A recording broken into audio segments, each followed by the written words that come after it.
तो हेलो नमस्ते एंड जय श्री कृष्ण फ्रेंड्स, कैसे हो आप सब। आशा करती हूँ कि आप सब ठीक ठाक होंगे। तो आज फिर से एक वीडियो बच्चों के लंच बॉक्स से लेकर आ गई हूँ। तो आज ना दोनों भाइयों ने अलग अलग डिमांड की थी। अंशु को खाना था पोहा और युग को खाना था पोहा का चिवड़ा। तो भाई बच्चे हैं, दोनों की डिमांड अलग अलग है और मैं अपने बच्चों को कभी भी नाराज़ नहीं करती हूँ। तो यहाँ पे पहले बना रही हूँ पोहे का चिवड़ा। पोहा बन चुका है। तो इसके लिए मैंने ऑयल में थोड़े पीनट और राई और हींग और थोड़ा सा हल्दी पाउडर डाल दिया। और ये पतले वाले जो पोहे आते हैं ना, वो डालने हैं, नायलॉन पोहे। वो जो हम पोहा बनाते हैं खाने के लिए, वो वाला नहीं। उसके बाद थोड़ी देर भुना, फिर से थोड़ा सा डाला है मैंने लाल मिर्च का पाउडर और फिर रेडी है। आप चाहो तो इसमें काली मिर्च भी डाल सकते हो, और सॉरी काला नमक भी डाल सकते हो। और ये पोहा पहले से ही रेडी था। तो अब मैं बना लूँ, अरे सॉरी, भर लूँगी दोनों बच्चों के टिफ़िन। और हाँ, प्लीज़ वीडियो अच्छा लगे तो चैनल को सब्सक्राइब करें। बहुत बार पोहा की रेसिपी दे चुकी हूँ, इसलिए नहीं बनाए। पूरा गुजराती स्टाइल का पोहा है, खट्टा मीठा वाला। तो अंशु लेके जाएगा पोहा और युग लेके जाएगा चिवड़ा, क्योंकि युग को ना पोहा पसंद नहीं है, तो उसके लिए चिवड़ा नायलॉन पोहे का। तो वो भी रेडी है। अब दोनों भाई रेडी हो चुके हैं और उनको दे दूँगी मैं लंच बॉक्स, और दोनों चले जाएंगे अपने स्कूल सॉरी, अपने अपने नहीं। अब तक ना उनकी वैन आ भी जाती है। सॉरी, मैं थोड़ा सा ना बच्चों का सूट नहीं कर पाती हूँ, लेकिन नेक्स्ट टाइम से ट्राई करूँगी।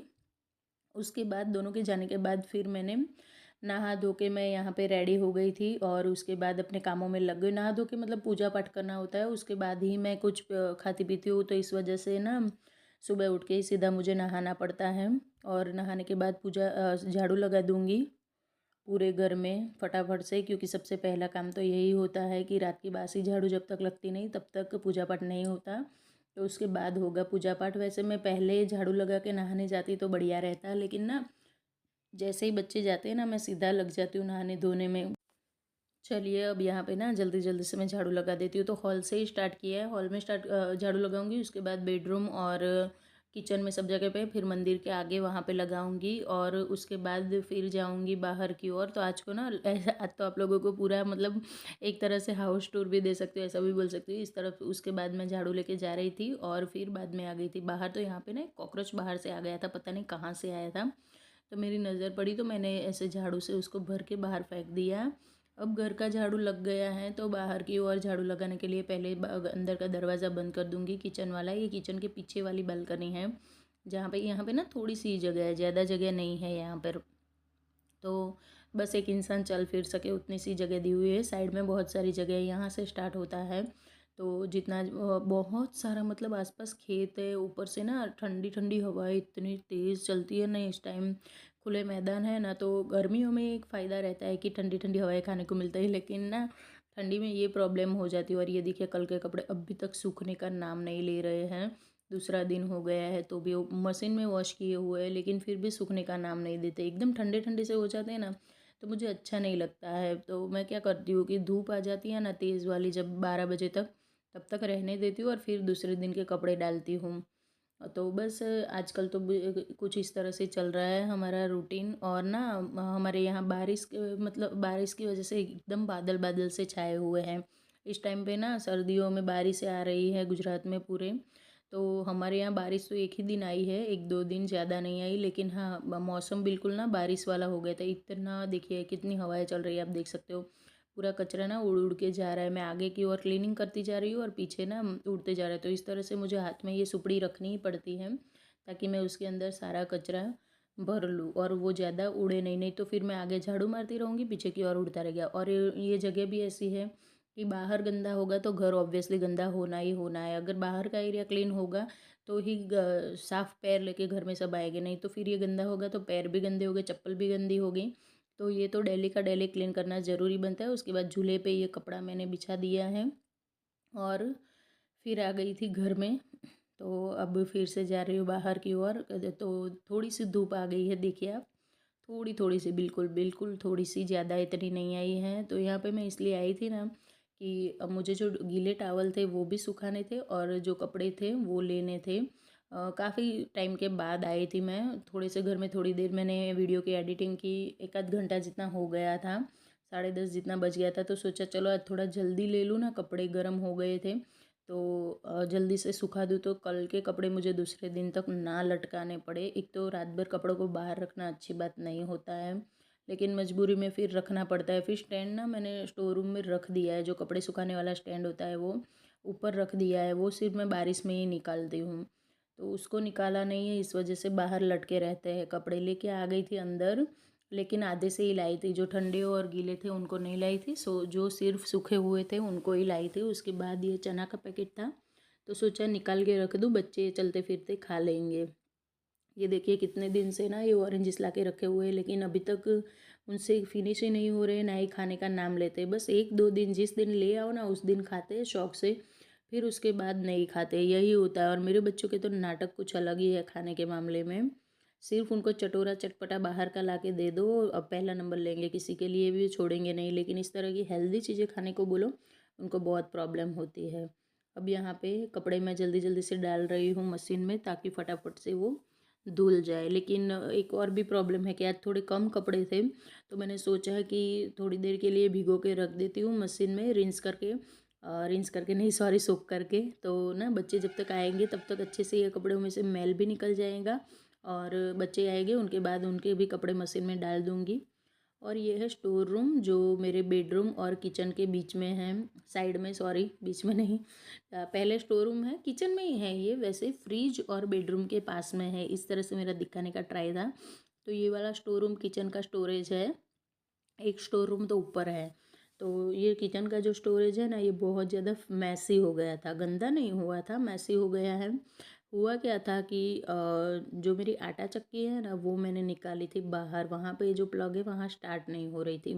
और आटा चक्की के आसपास ना बहुत सारा सामान मैंने ऐसे मतलब अपनी अपनी जगह बना के रखा हुआ था। लेकिन आटा चक्की जब निकालनी पड़ी ना बाहर, तब सारा सामान मुझे इधर से उधर करना पड़ा। और उसके बाद ना मेरे पास टाइम ही नहीं था कि मैं इनको ठिकाने लगाऊँ। तो यहाँ पे सबसे पहले शुरुआत मैंने ये जो आलू प्याज वाला स्टैंड है ना उससे की है, क्योंकि इसको क्लीन कर लूँगी। और जितने भी आलू तो नहीं है, आलू बाहर मतलब फ्रिज में पड़े हुए हैं इस टाइम पे। सिर्फ प्याज और लहसुन को ही मैं ठीक करूँगी। है थोड़ा सा, लेकिन बहुत सारी जगह लेके बैठा हुआ है, और ऊपर से ना थोड़ा सा गंदा गंदा सा भी दिख रहा था।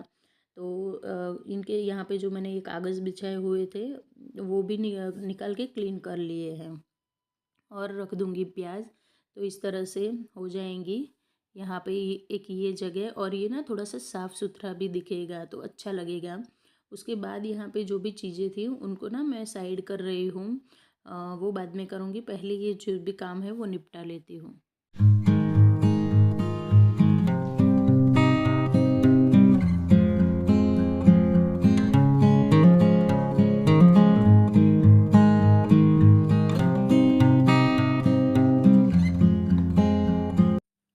चलिए, अब चीज़ों को साइड करने के लिए मुझे खड़ा होना पड़ेगा। बैठे बैठे काम नहीं होगा, जितना होता है बैठे वैसे कर ले। सुबह सुबह बहुत सारे काम होते हैं, एक तो 5 बजे के उठे हम लोग होते हैं, ऊपर से ना पैरों की हालत तो बिल्कुल भी ज़बरदस्त हो जाती है इतने सारे काम करके। और घर भी ऐसा है कि बाहर अंदर बाहर करना पड़ता है दिन भर मुझे। झाड़ू निकालो तो बाहर जाओ, थोड़ी देर ये करने जाओ, कपड़े सुखाना है तो भी बाहर जाओ, टावल सुखाना है तो भी बाहर जाओ। तो ना बहुत ज़्यादा थक जाती हूँ। और कभी कभी तो इतने ज़्यादा पैर दर्द करते हैं ना मेरे, कि मुझे पैरों में दुपट्टा बांध के सोना पड़ता है। और वैसे भी मेरे पैरों में दर्द रहता ही है, पता नहीं क्यों। और दिन भर सिर्फ ये जो मैं आप लोगों को वीडियो दिखाती हूँ ना, उतना ही काम नहीं होता है, बहुत सारे काम होते हैं मेरे घर में।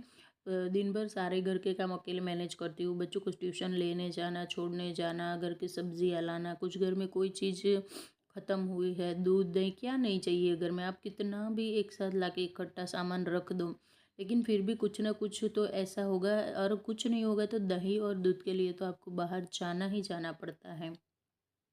और ऊपर से मेरा घर ना थोड़ा मार्केट से दूर है, तो कोई भी चीज़ लेने जाना हो तो मुझे 20 से 25 मिनट या फिर आधा घंटा लग ही जाता है। तो मुझे एक ना पर्टिकुलर टाइम टेबल के साथ चलना पड़ता है। अपने घर के कामों का जो रूल्स है उसके साथ मुझे फुल ऑन स्ट्रिक्ट रह के चलना पड़ता है, नहीं तो फिर मेरे काम काज नहीं होते हैं। और साथ के साथ ना मेरी ये आदत ऐसी है ना कि रोज़ मुझे कोई ना कोई कोना घर का क्लीन करना ही होता है, नहीं तो घर इतना बड़ा है और एक साथ करने जाऊँगी तो होगा ही नहीं। एक साथ तो मेरे पास टाइम ही नहीं होता कि मैं एक साथ पूरा घर एक साथ क्लीन कर दूँ। तो इस तरह से मुझे सुबह सुबह ही करना पड़ता है। पहले मैं नहाती धोती नहीं थी उठ के सीधा, लेकिन अभी कुछ नियम है इस वजह से करना पड़ रहा है ये सब। तो पहले क्या होता था कि सुबह जैसे बच्चे जाते थे ना, मैं सीधा लग जाती थी कामों में, तो 2-3 घंटे में ये काम हो जाते थे, जो क्लीनिंग होती थी और जो एक्स्ट्रा क्लीनिंग होती थी वो सारी डीप क्लीनिंग। ये देखिए मैंने सारी चीज़ों को अरेंज कर दिया है, बिल्कुल एकदम गंदा सा तो मत दिख रहा था वो, अब थोड़ा सा ठीक ठाक दिख रहा था। तो यहाँ पे अब नंबर आ जाता है खाना बनाने का। बीच में भी 1-2 काम फिर मैंने किए। सोच रही हूँ किसी दिन ना आप लोगों को पूरे दिन का मतलब जितने भी काम होता है ना, भले वीडियो थोड़ा सा ना लंबा हो जाए लेकिन किसी दिन दिखाऊंगी यार। कोई इतनी बोलते हैं ना लोग हाउस वाइफ, लेकिन हाउस वाइफ की लाइफ भी कोई इतनी सीधी सादी नहीं होती है। बहुत ज़्यादा मतलब टफ होता है, बहुत काम होते हैं, दिन में 50 जिम्मेदारियाँ संभालनी होती है और ऊपर से हाउस वाइफ कह के हमारे ऊपर ना कुछ एक्स्ट्रा भी जो काम होते हैं वो थोपे जाते हैं, तो वो भी हमें करने होते हैं और हम लोग ना खुशी खुशी कर लेते हैं। यहाँ पे मैंने भिंडी की सब्ज़ी बना दी है और आप लोगों के साथ ना एक बढ़िया रेसिपी आज अलग से शेयर करने वाली हूँ, जो हमारे गुजरात की स्पेशल है। तो मैं बना रही हूँ आज दही की तिखारी। हाँ जी, दही की तिखारी बोलते हैं हम लोग। उसके लिए मैंने ऑयल लिया है, ऑयल में राई और ज़ीरा डाल दिए, थोड़ा ज़्यादा ही ऑयल गर्म हो गया था मेरा। और कड़ी पत्ता इसमें ज़रूर डालें। उसके बाद डालूँगी एक फाइनली मतलब चॉप किया हुआ एकदम प्याज, छोटा सा ही था, बहुत बड़ा नहीं था, एक ही डाला है। और उसके बाद जाएगी जितने भी ये ड्राई मसाले होते हैं हमारे, नमक मिर्च हल्दी धनिया पाउडर आपके पास है तो डालो, नहीं डालोगे तो भी कोई चिंता नहीं है। उसके बाद थोड़ा सा गरम मसाला जाएगा और सब चीज़ों को ना बढ़िया तरीके से मिला लेना है और प्याज को बढ़िया तरीके से पका लेना है, बस थोड़ा सा हल्का सा क्रंच रहने देना है। उसके बाद दही जो होता है उसमें थोड़ा सा मैंने दही को फेंट लिया था, थोड़ा सा पानी डाल के, ताकि दही फट ना जाए। अगर आप लोग पहली बार बना रहे हो तो नमक मत डालना, नहीं तो दही फट जाएगा आप लोगों का। हम तो डेली बनाते हैं हर दूसरे तीसरे दिन, इसीलिए हमें आदत होती है, नहीं फटता है हमारा। तो रेडी है हमारी दही की तिखारी। थोड़ी देर पानी डाल के उबलने देंगे और खाने में ये बहुत यम्मी लगता है। और हाँ, लहसुन की चटनी डालना बिल्कुल ना भूले, मैंने ना प्याज के साथ लहसुन को क्रश कर लिया था। उसके बाद बहुत दिनों से ना यहाँ पे मलाई जम के मेरी हो गई थी, तो फिर मैंने मलाई का दही बना दिया और दही की अब निकलेगी छाछ और मलाई दोनों ही। तो मलाई निकाल लूँगी अच्छे से, ताकि बनाना है घी। लगभग मैंने दिवाली के टाइम पे घी बनाया था, उसके बाद मैंने घी नहीं बनाया है, क्योंकि आजकल इतना ज़्यादा दूध इस तरह से नहीं आ रहा है और ऊपर से हम लोग थे भी नहीं महीना भर घर पे, तो इस वजह से थोड़ी मलाई कम ही बनी थी। और ये मक्खन निकल चुका है अब, जो हमारा सबका फेवरेट है, तो इससे लड्डू गोपाल को भूख भी लगेगा और हम लोग भी खाएंगे। तो देखिए रेडी है। एक तरफ दही की तिखारी हो चुकी थी मेरी, दही की सब्ज़ी भी बोलते हैं इसको हिंदी में लोग। और मक्खन को चढ़ा दूंगी मैं घी बनने के लिए गैस पर। और ये देखिए ये निकली है छाछ, ये मक्खन घर पे खाने के लिए जो वाइट बटर होता है वो। और उसके बाद तो मैंने 2-3 काम और किए, बच्चे आ गए थे और बन गया है यहाँ पे घी रेडी है। थोड़ी कम ही क्वांटिटी में बना है इस बार, लेकिन कोई नहीं, घर से आया हुआ है, सासू माँ ने भेजा हुआ घी है तो कोई प्रॉब्लम नहीं है, वो भी चल रहा है साथ के साथ। उसके बाद फिर शाम को ना मुझे कुछ चीज़ें लेनी थी, जिसके लिए मैं आ गई हूँ। यहाँ पे हमारे यहाँ ना क्राफ्ट बाज़ार बहुत अच्छा भराता है सर्दियों में। तो क्राफ्ट बाज़ार में ना जो सिरामिक की होती है ना वो चीज़ें बहुत बढ़िया बढ़िया होती है। लेकिन हुआ क्या था कि इस टाइम पे मेरे पास टाइम कम था, ये देखिए। तो मुझे लेने थे सिरामिक के जार, घी और नमक भरने के लिए, तो उसके लिए मैं लेने के लिए आई थी। आप लोगों को दिखा रही हूँ कैसा लग रहा है। तो मैंने वो लिए और उसके बाद हम लोग ना थोड़ी देर चलने के लिए मैं और हस्बैंड आ गए थे, क्योंकि बच्चों को लेना था ट्यूशन से 7 बजे, और तब तक हमारे पास टाइम थोड़ा सा बचा हुआ था। और डेली हस्बैंड चलने जाते हैं, उनको थोड़ा हेल्थ इश्यू है इस वजह से, तो उनके साथ मैं भी आ जाती हूँ इस तरह से कभी कभी जब भी टाइम होता है तब। तो वो तो दौड़ रहे हैं, मैंने तो अपना चलना पूरा कर लिया। यहाँ पे ना बहुत बड़ा मैदान है हमारे यहाँ, शास्त्री मैदान। तो एक राउंड मारने के बाद मुझ में तो हिम्मत नहीं रहती फिर, क्योंकि फिर घर जाके खाना भी बनाना है, बहुत सारे काम हैं इस वजह से। तो वो चल रहे हैं, मैं आप लोगों को पीछे का नज़ारा दिखा रही हूँ। और अंधेरे में ना एकदम काली काली सी दिख रही हूँ, मेरे डार्क सर्कल पे मत जाना प्लीज़। तो फ्रेंड्स ये था आज का वीडियो, आप लोगों को कैसा लगा मुझे ज़रूर बताना। अच्छा लगे तो चैनल को सब्सक्राइब करें, वीडियोस को लाइक एंड शेयर करें और अपने प्यारे प्यारे से कमेंट देना बिल्कुल ना भूलें। मिलती हूँ एक नए वीडियो में, तब तक के लिए राधे राधे फ्रेंड्स।